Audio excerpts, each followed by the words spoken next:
absolutely delighted that you're joining us for this fantastic collaborative talk tonight.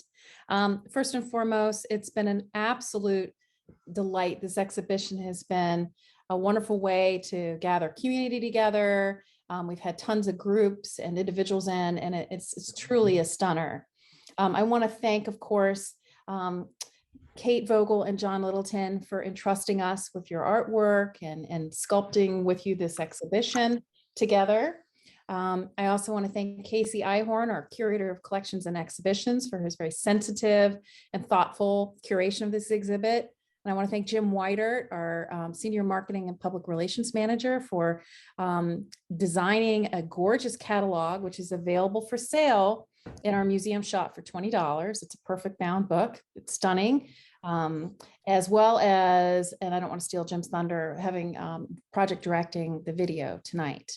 And last but not least, of course, the entire staff of the museum and volunteers, we deeply are beloved of you for pulling together this remarkable exhibition. But I want to thank our sponsors and supporters, our members, of course, for joining us. I want to thank Sharon and John Amdahl for providing exhibition sponsorship for this exhibition, the Bolt Company for their exhibition sponsorship as well, and AACG for their sponsorship of our educational programs for this exhibit. So just heartfelt thanks and looking forward to this wonderful evening, and appreciate you tuning in. Thank you very much, Amy, and thank you for the kind words.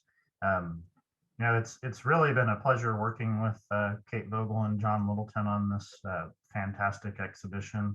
And this evening's presentation is really designed to give you, the viewer, a kind of behind the scenes look at what went into the creation, the exhibition, really the thought process behind all of what became Between Us. And so I hope that this evening is a great pleasure for you to participate in. I would first like to welcome Kate and John to this presentation. They're joining us live stream from North Carolina at their Bakersville home. Kate, John, hello, welcome. Hi. Hi, everybody. This was a wonderful photo that was taken by Lucy Plato-Clark, a good friend of Kate and John. And the cameo is by their lovely dog Takira, and I just had to share that with you this evening. And of course, a part of Between Us is certainly Kate and John's retrospective work. But when we first had conversations concerning this exhibition, we also wanted to make sure that we honored Harvey Littleton and his legacy as a part of the show. And so you will find, if you had an opportunity to see the catalog, that we included his works in the catalog, and his work is on exhibition in the museum's Wisconsin gallery. And this particular photo was provided courtesy of the Smithsonian Institution.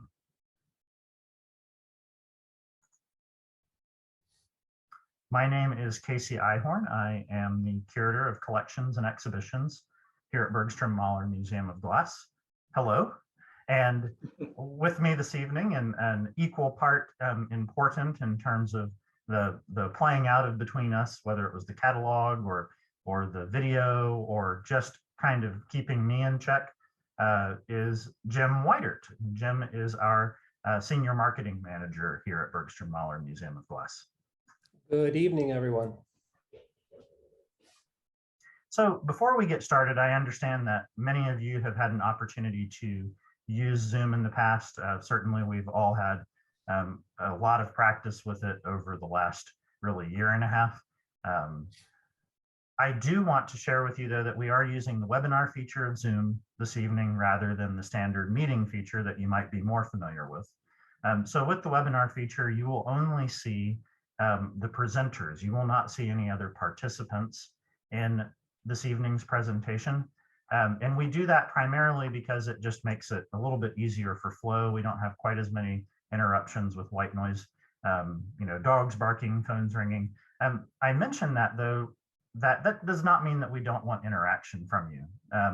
We, in fact, value your questions, your feedback as a part of this evening's presentation, and you can certainly ask those as we go along the presentation. We don't necessarily need to hold them for any particular part of the show. We have split this evening's presentation into really two main halves. The first half will focus on our reason for selecting some of the works that we did to include in between us. And then the second half of the presentation, we'll talk more about the development of the video and the catalog. So there will certainly be some natural points where we can ask some questions if they don't fit with what we're talking about at the precise time that you ask them. We'd love for you to use either the QA feature that's built into Zoom. The Q&A feature is two little thought bubbles next to each other. You can also use the chat feature to ask questions as well. Our wonderful studio manager of the Glass Studio, Taylor Mulleroy, is here this evening. There she is. Hi, Taylor. She'll be helping monitor the chat and the Q&A so that we hopefully don't miss any of those questions. Thank you again, Taylor. And Taylor may just happen to, tap me on the shoulder while we're here and say, hey, Casey, there's a question. That's kind of the design of this evening's presentation. So appreciate you understanding that. We're scheduled to run until 7 o'clock, so I know you don't need to hear me talk any more about housekeeping. But just to note that we are recording the presentation again, and it will be made available on YouTube beginning tomorrow afternoon.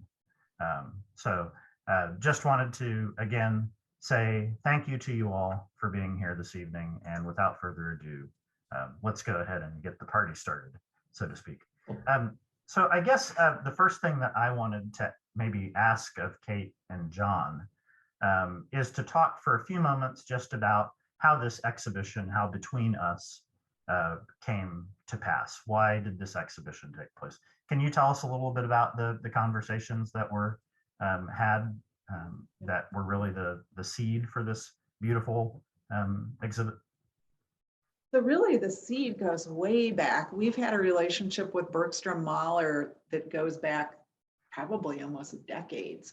We've known Jan Smith, who was the former director, for a number of years, and our relationship grew through exhibitions she did with John's father's work and exhibitions that we were included in.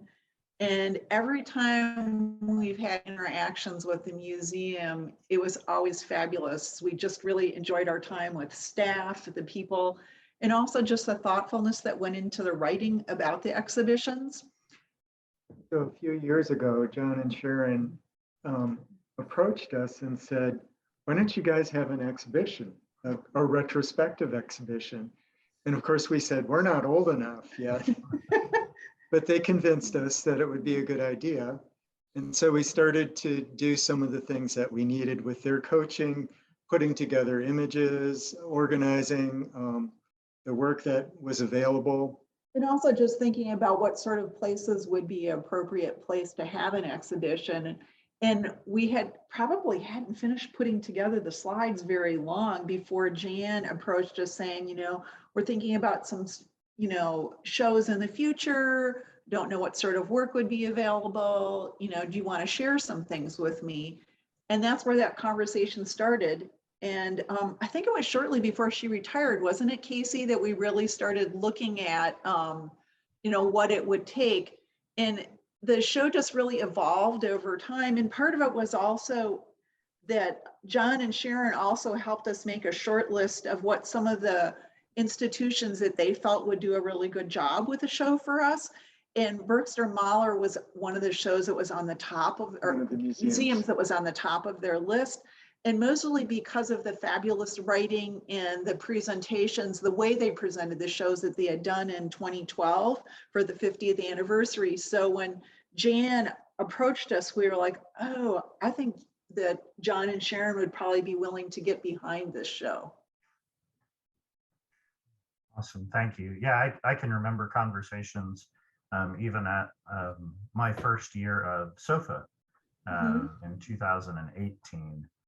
Us talking about some of the again some of the grassroots for the show, but at that point I think we had a better idea of what it was that we wanted to try to do. Yeah. And really, an exhibition certainly does not happen overnight. And we'll talk a little bit more about that as we talk through the selections and the catalog and the pieces that we selected. I thought that I'd show everyone just a couple images of the exhibition as it's currently displayed at Bergstrom-Mahler Museum of Glass. The exhibit takes up 3 of our main galleries. So the first image that you see here is kind of the entry image of 2 Ikebana pieces of John and Kate's. And this is in our Mahler gallery space, typically reserved for contemporary works of art. Beyond that, and I'm going to click through here and there we go. When you walk past that 2 Ikebana piece setup, you come into this space where you can see, among other works, the luminous, stellar, and galactic spheres. So looking the other direction in the Mahler gallery space, you'll see Another Time, along with the fishing work, and then an example of John and Kate's early work that we'll talk about here in a second, Handkerchief and Favor. Beyond the Mahler gallery space, we also have works exhibited in our Kimberley Clark gallery. And for those of you, again, who aren't familiar with our fantastic museum, the wonderful thing about this gallery is it has the best view in the museum of Lake Winnebago. And so, glass is always benefited, in my opinion, by natural light, and this is certainly no exception. Additionally, Harvey Littleton's works are exhibited in the museum's Wisconsin gallery, and that is the one contemporary gallery on the main floor that is a part of the original house that is Bergstrom-Mahler Museum of Glass. So I just wanted to take a moment to show you that before we walked through a few of the selections and had a chance to show you some of that. I do see that we have a few pieces in chat. So I do see that Peter Reba, who's watching from Estonia, Peter, our YouTube page for the museum is Bergstrom-Mahler Museum of Glass, and that's where the recordings will show up. And again, I'm expecting that will be at the end of the day tomorrow. So, roughly the same time as right now tomorrow is when they should be published. So thank you for asking, and thank you again, Taylor, for sharing that link for Peter. So let's jump into some object selections, shall we? The first one I mentioned just a moment ago are the Handkerchief and Favor pieces from 1981. And these are really, I think, integral components of John and Kate's early work, and very representative of a theme that would start appearing in their work throughout the next 40 years. And I realize that it's not sharing. I apologize.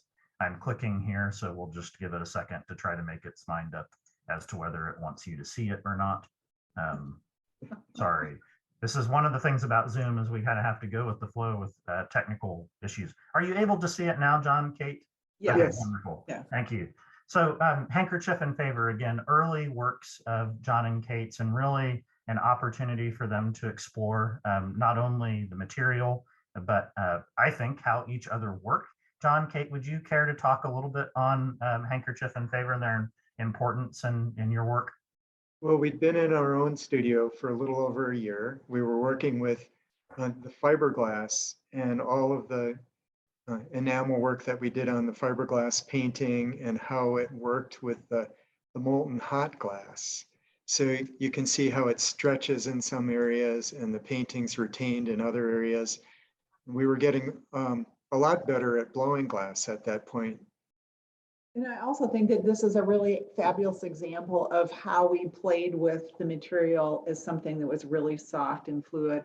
I always felt like this particular piece captured that really fluid quality of the glass that we were really exploring, and wanted the piece to really look like it was in motion or that it was very soft. And of course, that those soft forms would ultimately evolve into your Imago series, your Acrobag series. We certainly have exhibited other works of early works including the orange and the yellow bag in fiberglass inclusions. But I feel like, the CBS Acrobat that I have shown on the screen now is kind of a nice example of a next evolution in form, and really speaks to your interest in growing your family through your art and vice versa, I think. This particular piece I liked because of the fact that it had this interesting CBS Sunday morning tie. Can you talk with us a little bit about the CBS Acrobat that I have up now? So that piece actually came about because we were in the White House collection. So Michael Monroe from the Renwick put together an exhibition in 1993, I think, 1993, that was at the White House. And that show traveled all over the country, but it got a tremendous amount of publicity. So places like the New York Times, Washington Post, I mean, all sorts of places were picking up and doing pieces on it. And CBS Sunday Morning contacted us and said, as a part of a piece we're doing on the White House collection, we'd like to send a film crew down to film you while you're making something. And this was the actual piece that we made when the film crew was there. I absolutely love your use of color, but I also recognize that you see 4 different themes or 4 different distinct pieces here, forms, if you will. We of course have several bags in the collection. We have one particular bag that I'm thinking of that's on exhibit that is a bag form surrounding 2 other bag forms, and I know I oftentimes get questions from the general public that come through about, oh, how did they make that? How did they get 2 bags inside of another? And I'm not going to ask you that this evening, but that's certainly a very popular query among folks that are coming to the museum with regards to the bag forms. This is certainly a nice opportunity for us to talk about some of your other work, though, and some figurative work. Certainly the bag forms have a figurative representation without being directly a human figure. But to no avail, Forecast work from 2001, which is what I have on the screen now, is certainly more representative of that human form. When I first saw this piece, and we have 3 Forecast pieces included as a part of Between Us, when I first saw this piece, what really struck me was the level of interest and the level of detail that you managed to capture in this, somewhat hidden face. And it really strikes me on a very emotional level. Can you tell me a little bit more about what your thought was behind creating this piece and what it is that you hope a viewer takes away when they see To No Avail? So To No Avail is not the first piece in the series where we were using the Forecast technique. And I think each piece is built one on the other. And it really came out of that discussion of who are we as a person behind that veil that we put out to the public. And then as we discussed it further, it was also, we were talking about what a veil has meant throughout history in different, different societies, different communities, to different people. And the veil has so many different connotations. And so in this piece, we were exploring that. And I guess really what we hope is that it makes a viewer look at it and think about what are the veils in their lives or the veils that they've experienced. It's a set of man's hands pulling that fabric veil across a woman's face. So it also has some other meanings in that as well. Yep. We were exploring some pieces where Kate's sister felt kind of shaped by the adults around her, and we took those ideas and expanded it into this piece. And Carrie Needell was just asking, it's not lost on her, as probably many others here, that the title is definitely a play on, To No Avail. So she was asking, is there even another meaning in that regard? I mean, you could even flip it, not just to no avail, but to no avail is in no hope. I don't think that was necessarily the way we looked at this piece, but when we named it, we were really looking at how each person's going to bring something different to the piece, and that They'll see something different than we did when we made it. yeah, and I think that it's one of those, I would hope it's a piece that when people look at it, that it makes them think or stop and go, wow, why did they do it? Or what's the story here? Because I think what really you hope with your art is that it engages an audience. And we've always been really happy with this piece because we really did feel like it was very engaging. And Casey, this piece really is a showstopper within the exhibition. A lot of folks love it. You can travel around at 360 degrees and really get intake it quite well. And you can see within this piece almost the spirituality contained within the block. And that's what I love about it. The tension that is there and the face of that person, it really could be anyone. I think in some of our discussions, we learned that the hands are masculine hands and the face is a woman's face. So that even brought more meaning to it for me. This is a great piece. Thank you, Jim. Yeah, I appreciate that. Yeah, and and even from a perspective of how the piece is made, I think the idea that you have the ability to see this work in the round certainly gives folks an idea of just what goes into making a forecast piece and what goes into it. Gives us an opportunity to talk about how that investment is removed afterwards and whatnot, and having that open, that negative space is certainly a wonderful way to talk about that piece, just on a process level as well.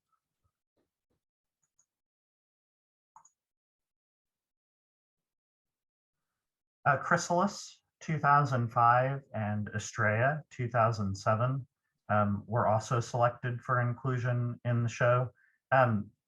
When we had a conversation yesterday, I had planned to include some hands of John's solo work and some of Kate's solo work, and that did not make this into this, and I apologize. I think for time's sake, though, I think it's okay that we didn't get to that.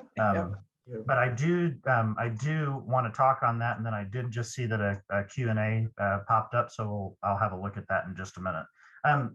These works are certainly a great opportunity to talk about your solo work, though.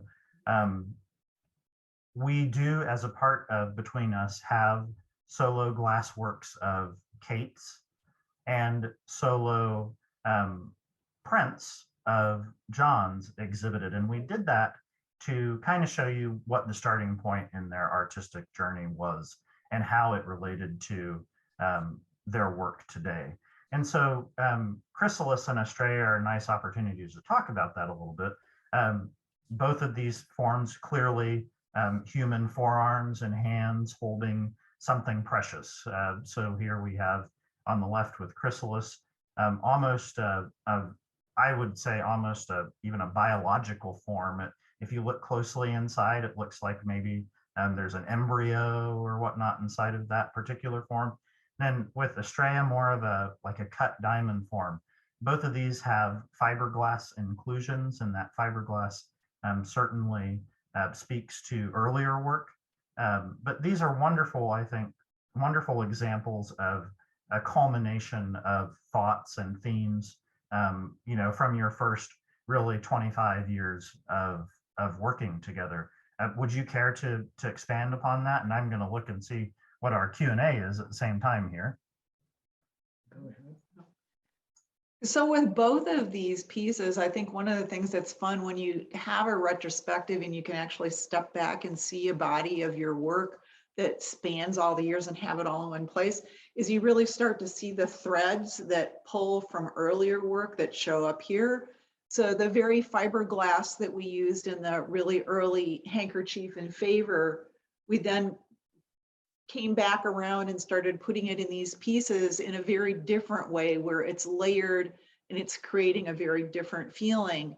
But it was pulling on some of the ideas and concepts that we might have used earlier on, or just even some of the imagery, and finding a way to reinterpret it and put it in the work in a new way. And I think also with these, as we talked about the other day, Casey, it's interesting if you look at the pieces that John did early on, there was hands in quite a few of his photographs. And so the hands coming back into our work is sort of like no surprise in that it pulled on some of the things that John had explored earlier, or some of the pieces that I worked with early on were pieces that had woven copper in them. And some of that copper woven material has some of the same feelings that you might see in these pieces. So I think that we pull on some of our own experience, but it melds into something that the two of us do together. Oh, there you go, Jim. And so I shared here, and I realized that this is not necessarily the most elegant way to do this, but I did want to make sure that we got to see some of these as you're speaking about them, Kate. So not all of these were selected for the exhibition. I'll mention that right away. But the self-portrait work is one example of John's use of hands. The editing gloves works certainly are a great example, as Kate mentioned. And then Kate, you mentioned your inclusions, the copper mesh that were included in this work, and then the blown piece with the hammered copper necks. So certainly, wonderful examples. I apologize that this isn't quite as elegant as I was hoping for it to be, but I did want to show it, and I wanted folks to have an opportunity to see it. But that also gives everybody an idea of where we started the dialogue with lots of images of pieces and just talking about why they would be significant to be in the show or not, or what part of our body of our work they represented, or how they would speak to the greater picture of what we've done and how we got where we did.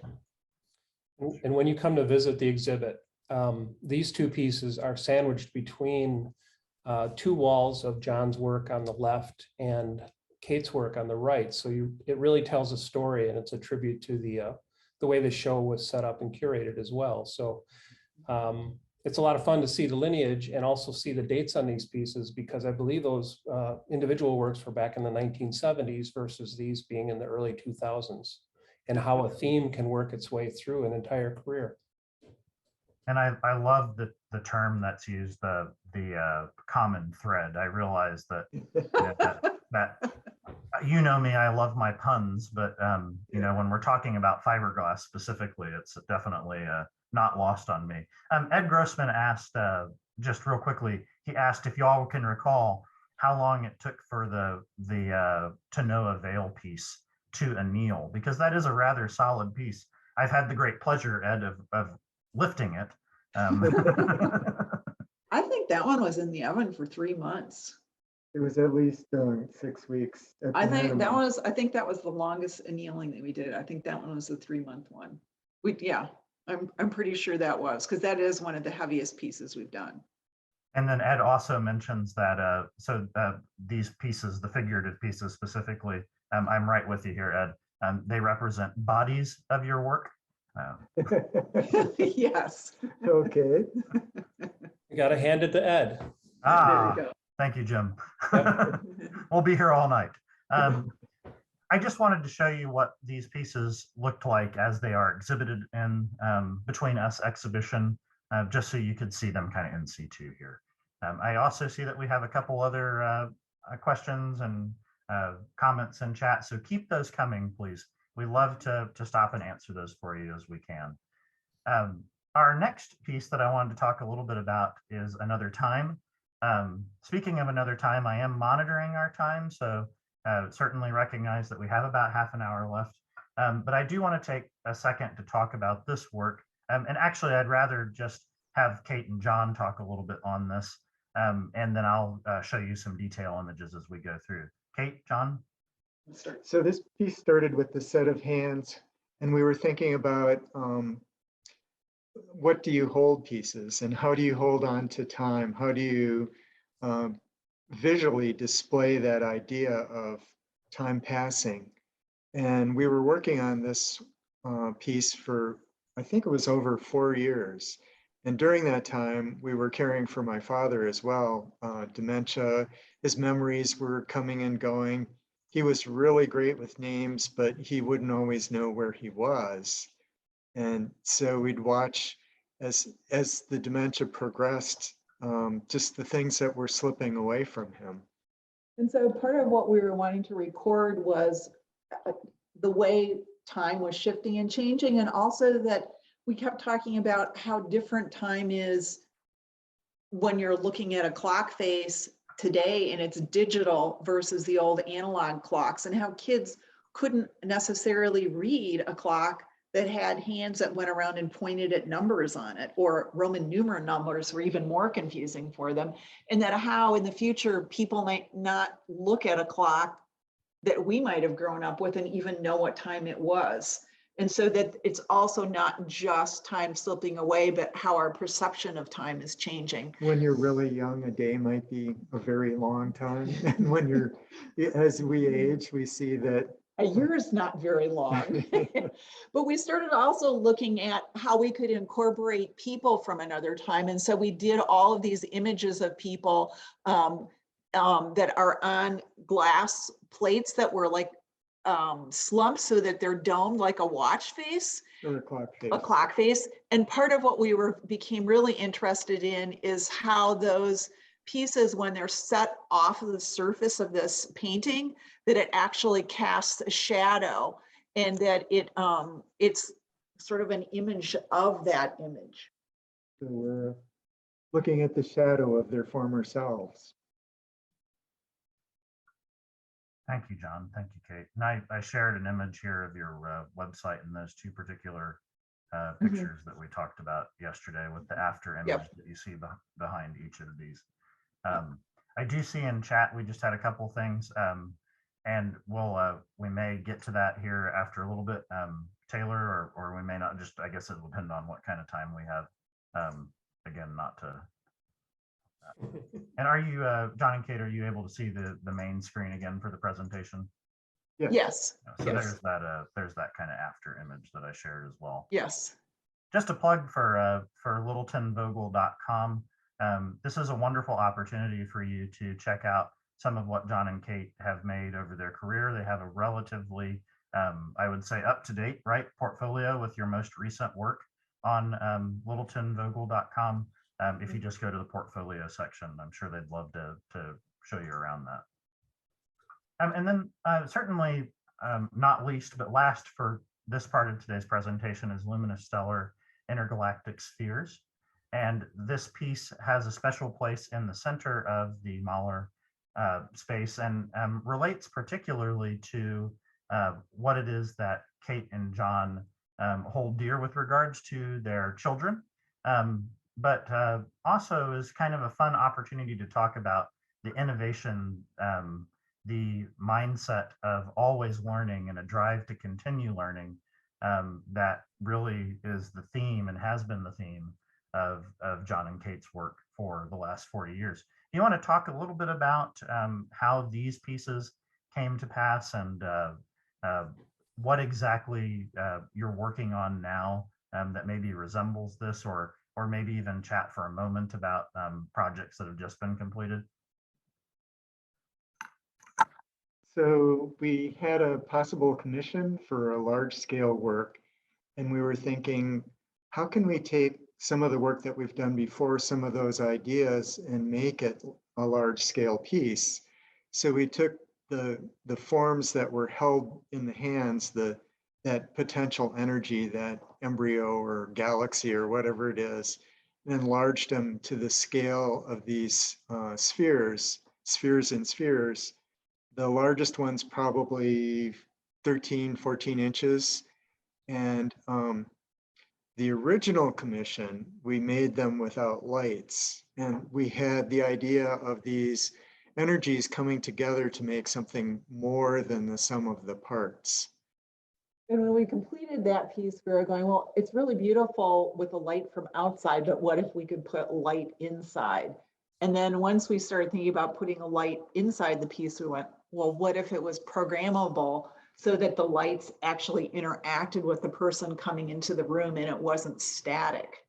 So there's a motion sensor, and it triggers a program that the lights run through when someone walks into the space.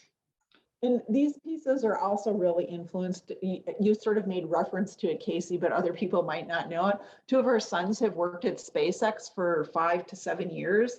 And both of them love looking at the night sky and astronomy, anything to do with space. And so we're always being dragged into conversations about it, or like we went out and saw the solar eclipse with them. And those sorts of things have, you know, in the early years, we were probably influences of their loves of those things. And now it's flipped, and their love has come back and sort of started influencing and showing up in our work.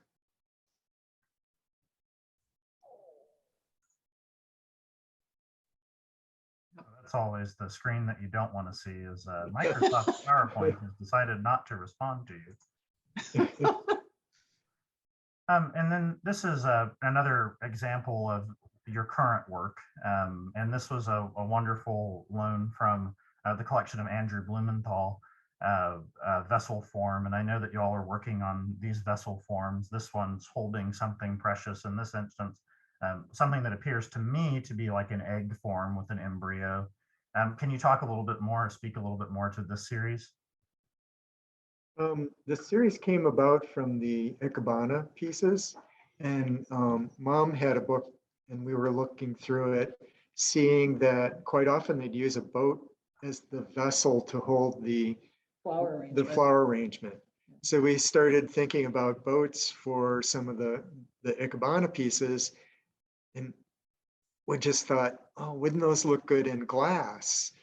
And the Ikebana that uses boats can signify at anchor, leaving port, or coming home. And we thought about that feeling of feeling comfortable with a place, feeling at home in a place, and what would that look like in our work.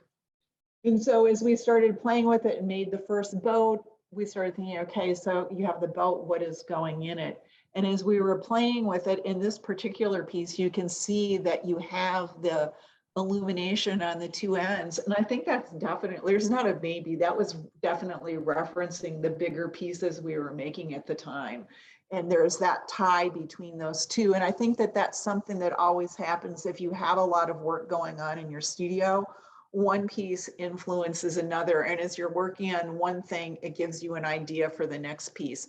And so this piece was very much influenced by those big pieces we were working on. And there's also a set of glass paddles, which gives the possibility of moving from place to place.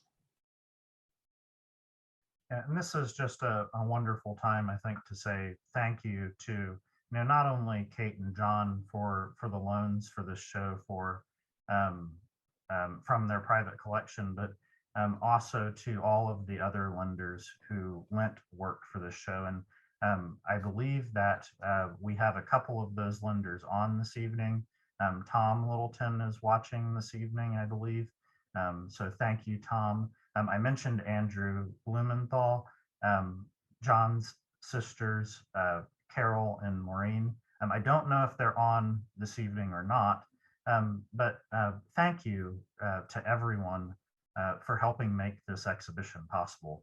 It really means the world to us that we're able to include these works. I would like to now transition the conversation over to talk a little bit about the creation, the development of the exhibition, not only as it relates directly to the video and the catalog, but as it relates to our understanding of John and Kate and the friendship that I think that we've grown over the past, really several years. And so to do that, I'd like Jim Whitert, our senior marketing manager, to speak on this for a moment. I'm just going to try, I think my unfortunate, there we go. We got lucky. It did not freeze up on me. All right, so what we're looking at here is what you would see when you're actually, it's a little bit backward. You're looking down the road driveway from John and Kate's home. And this is what you see when you drive up into their home and studio. And the process of this entire exhibition and telling the story through some type of documentary video, I think occurred talking with the Amdels as well, right? We wanted to document a biography piece. And the process started, I think, at least 10 months before the opening of the exhibit. And Casey invited me to the first Zoom meeting with John and Kate. And back then, I don't think the exhibit even had a name at that point. So we were still ideating about, what will the show entail? What will be the major themes running through it? And that process was really great because we met almost every week. And of course, now that you've met John and John and Kate, and most of you know them, they welcome you in they're very warm people and welcome you in very closely in a short period of time. So that really always helps the creative collaborative process. Obviously, we're not very comfortable in front of them in a very tight business setting. But we had a lot of fun in those 10 months leading up to the show. And that, I think, the idea of building a documentary or a really tightly held or informational documentary was sort of thrown out the window in favor of telling more of a intergenerational story arc. It's obvious with John's father and his influence, but as you speak to John and Kate, you really get to understand that their full circle of family is involved in their work from the very beginning, both from John's side and Kate's side. We just heard in the talk that John's mother has Japanese influence. Kate's father, I believe, was in the construction industry. So a lot of the technical things that went into their glass making, I'm sure part of that engineering side came down as well. So just that process showed us that there was a much bigger story than just a very quick informational documentary. And one of the ideas that came about was we need to go down to North Carolina and meet John and Kate in their location, and environment to them was very important. So we wanted to meet them in their own environment. This is a photo of a videographer and editor, Brian Aschenbrenner, and myself. I've known Brian for many years. He's a really good intuitive photographer and videographer. He's a very, what I'd call a very sensitive shooter. He understands the emotion of the moment, whether he's shooting a landscape or whether he's shooting people. He understands the time of day and where the lighting is coming from and what will create the best mood. And Casey and I just had to stand back and worry about the story and make sure we captured, the information that we need. But Brian was a great asset on the trip. And I think the five of us worked together very well over those 3 days when we shot. We shot in early May on John and Kate's property. And this is a piece of property, I think, next to their driveway where they cleared some trees recently. But what we're doing in this shot is one of the very first, we came the night before and we planned some shots for the first day of full shooting. And one of the things we did the very first morning was early in the morning, we shot the drone shots that you see in the film. And this is Brian with his drone controller. The drone is somewhere up there. You can never really hear it. It's a little spooky. And John and Kate, how far do you live from town? Maybe 2 miles? Half a mile? It's about a half a mile. But I think okay. some of the drone footage looked like it was more than a mile away. Right. So he had the drone out over town, and he'd fly back up the valley into your house. What happened is when you slow those down and you get the saturation of the morning sun coming over the mountains, I think you really get a nice feeling for what it's like to wake up there every morning. And I can tell that from John and Kate's stories throughout the months that their natural habitat has played a huge role in the development of their art. So it was important to see their entire surroundings. I think after that, we went on an exhaustive hike through the property. It was hard to keep up with John and Kate. They know where they're going and climb the mountain. And here's Brian shooting. I think this is about the very peak or the top of the property. Yep. And here we're looking at the neighbor's pasture and horse farm.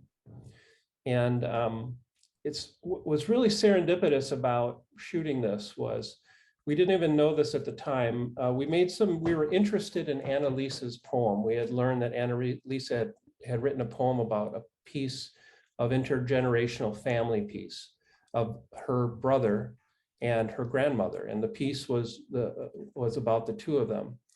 And the piece no longer exists, unfortunately, but through an unfortunate accident, I believe. But the poem stayed and really illustrated that intergenerational feel that you get when you hear John and Kate's entire story. So the serendipity that happens is within that poem, there is a line about grandmother's horses. And it didn't all come together until we saw horses at the top of the hill. and it works really well if you hear the narration of the video. It was just a beautiful day too, you can tell. It was gorgeous weather when you guys were here. And there's someone lying down on the job. Actually, this was a great experience. John and Kate, what were the flowers again? I'm sorry. It's pink lady slippers. Lady slippers are coming up early in the season through last year's foliage. And one of the things we wanted to capture, my job when Brian was shooting the important stuff, I was taking B-roll of flowers and nature so that we could include that in the video itself, because we knew we wanted to tell that story. So this is just a little detail shot. The fun thing about this is when you're with John and Kate, they know on their property where these lady slippers come up every year. So we had to traverse off the trail a little bit and find this little patch of lady slippers. And it's just so y'all are aware of the video, in case you haven't already seen it, Taylor Mulleroy has posted a link to the YouTube video in the chat. So certainly after the presentation today, go and watch it or save the link for later. And then Taylor also mentions that lady slipper orchids are the state flower of Minnesota. So fun fact for the day. So after the outdoor shots, we went into the home and studio shots. So I believe this is the afternoon by now. We wanted to take the afternoon to take the indoor shots and capture the interview with John and Kate and really hear their story. And luckily Annalisa was visiting, so we were able to record her poem, her reading it herself from the poem. But it was a lot of work. It was, that was one thing I wanted to say, was everything we asked John and Kate to do, they were so willing to do it. We all worked really hard, and it was, part of that contribution that they were willing to do just about everything and anything we asked, that this video turned out so well. These are just some of the shots in their studio. You can see Takira is keeping a watchful eye over production. That's Brian with the camera, and I'm sort of his lighting guy. And this is the end of day one. Brian took the drone. That's Brian sitting on the right-hand side. What you can't see is the controller in his hands, and the drone is flying about 8 feet above us. And you can see that the dog is very interested in the flying helicopter. So John and Kate were very gracious, invited us over for dinner, cooked salmon on the grill and a wonderful green bean recipe that I have at home now. It was just a wonderful experience, a little glass of wine to celebrate and give us a break for the next day's shoot, which was going to be studio demonstrations and more hard work, mostly for John and Kate. And Annalisa, you'll see in a minute. So this is day two, and we had decided to take all of the studio shots and the studio glassmaking experience shots on the second day. That included John and Kate enacting some of the processes that they had done on pieces that are in the exhibit. You can see that Kate is grinding on a bag piece.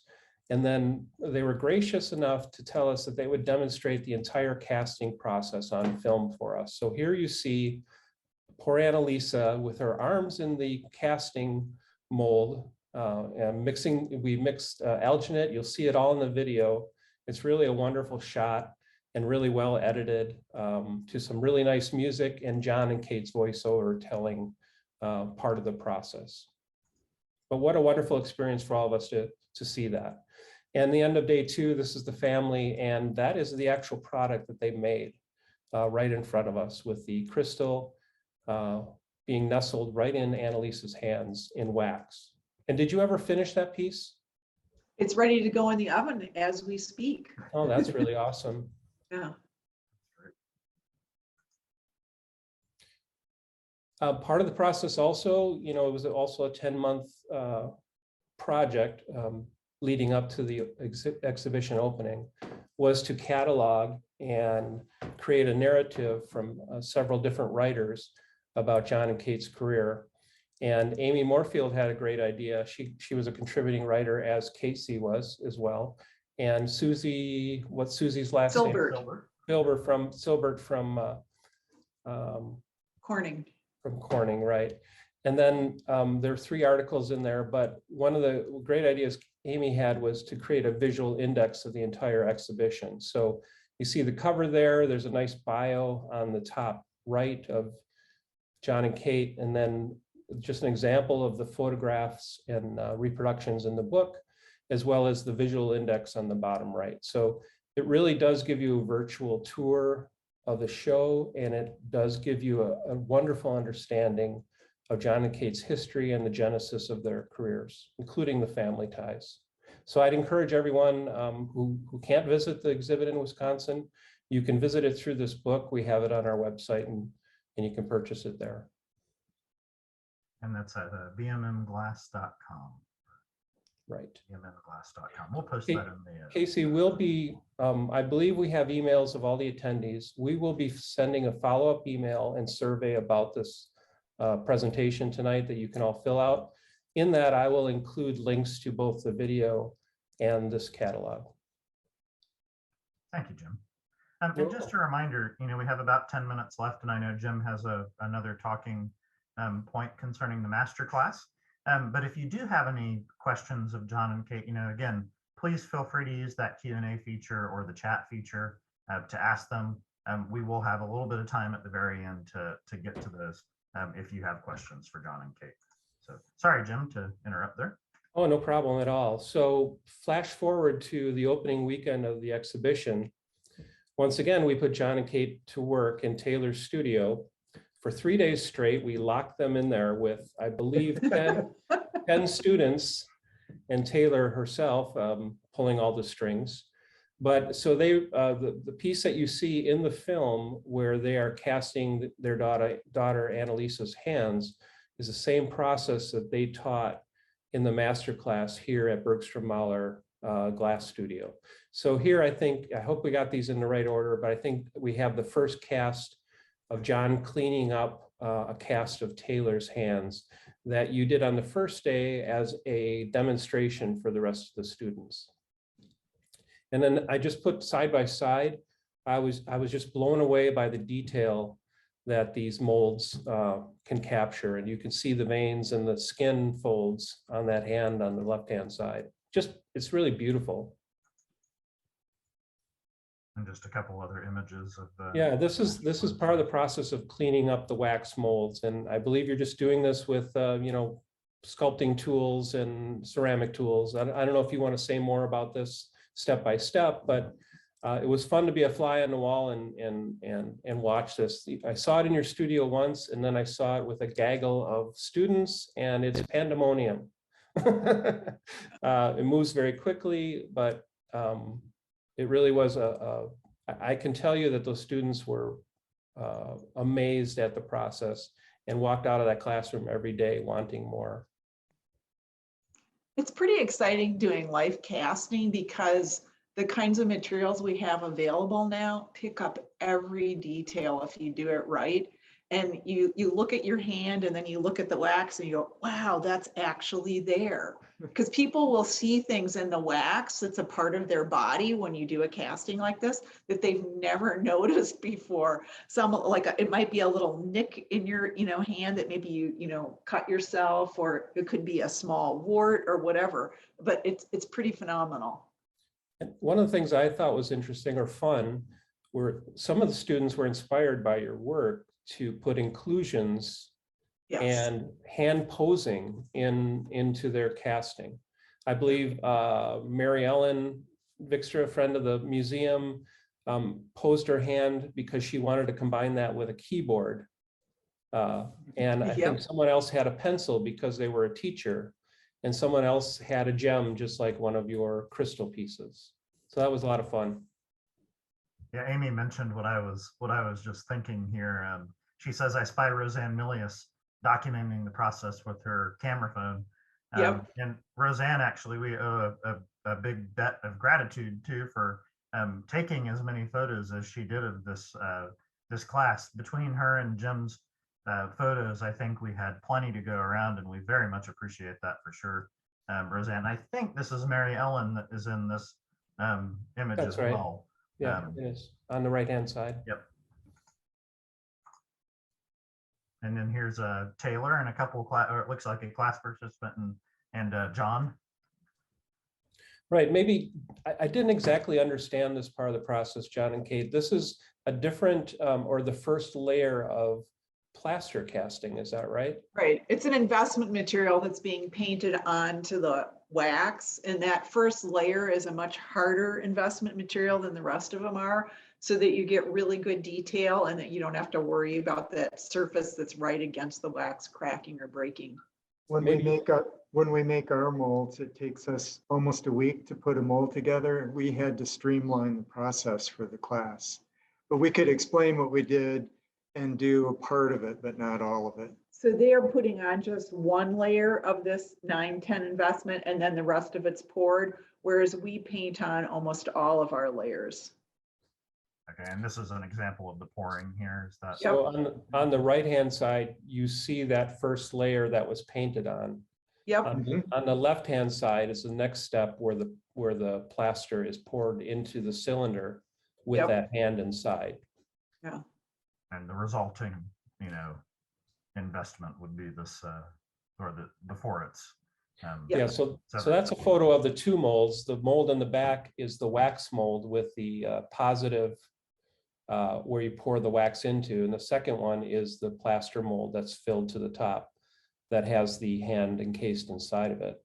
And I just wanted to finish up with how it relates to the wisdom disc piece from the exhibition, because this is the piece early on at the very beginning that we chose as the key art and symbol to represent all of your work, which was an amazingly difficult process because of the body of work that you've created and the number of processes and variants that you have created. But as a team, we all agreed that this piece embodied a lot of what you do and was a good key art image for the exhibition itself. But I don't know if you know it, Jim, but the hand on the right is John's and the hand on the left is mine in this piece. Yeah. Yep. Get a little shiver from that. I didn't know that. Yeah. But just as an artist myself, I just appreciate your dedication to your work, and the dedication to your partnership over the years is really inspiring and quite admirable. And I also appreciate the fact that you make your creative gifts so accessible to everyone that wants to know anything about it.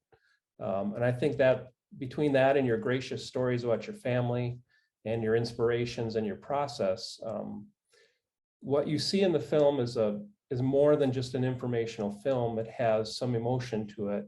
And I think it's because of all of that you give that you see emotion in the film and you can connect with it. So I appreciate that and thank you for it. And I certainly would like to echo those sentiments.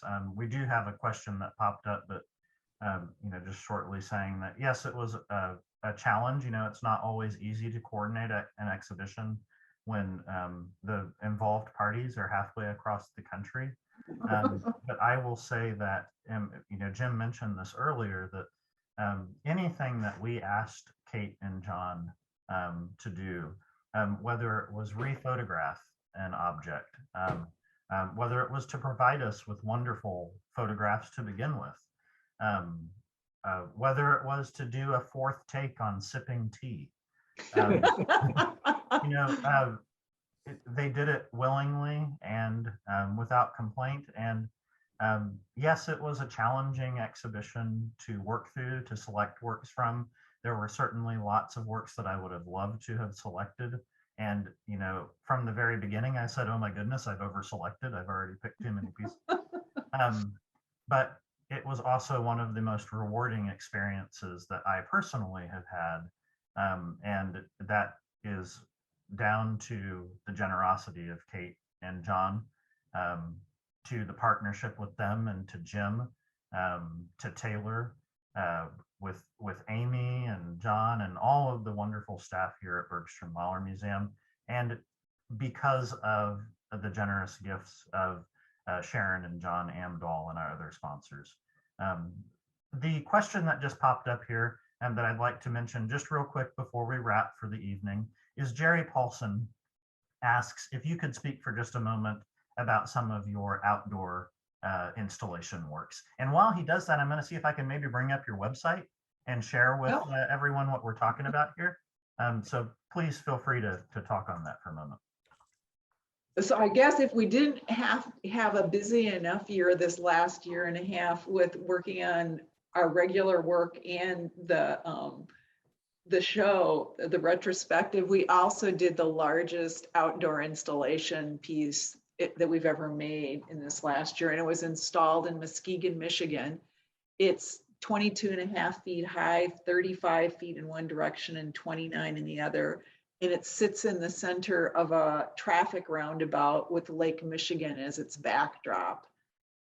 So some of our concerns were the harsh weather, the salt from the road. So we chose materials in accordance with making sure that the piece would last a really long time. So it's stainless steel and glass, and it has lighting that's triggered at dusk and stays on all night and then goes off during the day. And one of the things we were most excited about when they proposed this location for the sculpture was that the glass and the light would interact all day and all night long with the beautiful backdrop of Lake Michigan and the sky. And it's one of the things was how much the piece changed during the day and how the different lighting that it was surrounded by. So the double rings kind of glow at night. We wanted them to have the feeling of a constellation floating above the lake.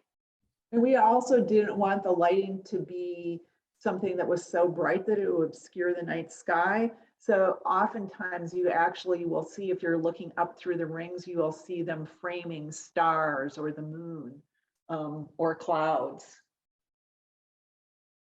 It's amazing to me that, you know, you taught yourself how to use, you know, AutoCAD, Autodesk, programs like this that take some people, you know, years and years to master. And I'm not saying that you necessarily dove 100% into it, but I see that, and I see that translates to our thought on, you know, talking about innovation and your always willingness to grow and learn. And, you know, not only how do I design a wonderful work of art, but how do I design it so that it lasts 50 years, so that it lasts 100 years, so that it withstands the wind and and all the elements. I think that's you know, it embodies the spirit of your work, and so I certainly appreciate you talking on that. We are out of time, unfortunately. I think we could talk all evening, but I did promise John and Kate that they could actually go and do other things besides give a presentation this evening. But I do just want to mention, if you'll look, John and Kate, just at chat for a moment, lots and lots and lots of thank yous. I see thank yous from Roseanne, Demetra. Thank you for coming this evening, Demetra. Would love to see you here. From Anne, from Frank, from Dawn. Lots of thank yous from Jay Kaplan, from Carrie, Beth. The list goes on, and I can certainly share these with you later too. But thank you all for participating in this evening's presentation. Yes, thank you for coming. Absolutely, and thank you, John and Kate, for being a part of this. And thank you, Jim. Thank you, everyone else, for being here tonight and being a part of this presentation. Again, this will be posted on our museum's YouTube page by about this time tomorrow evening. And as Jim mentioned, there will be a follow-up email with a survey and with links for you to be able to access those things that we typed in chat. So otherwise, I hope you have a wonderful evening. Thank you again for joining us, and we will see you again soon. Thank you all for coming. Yeah.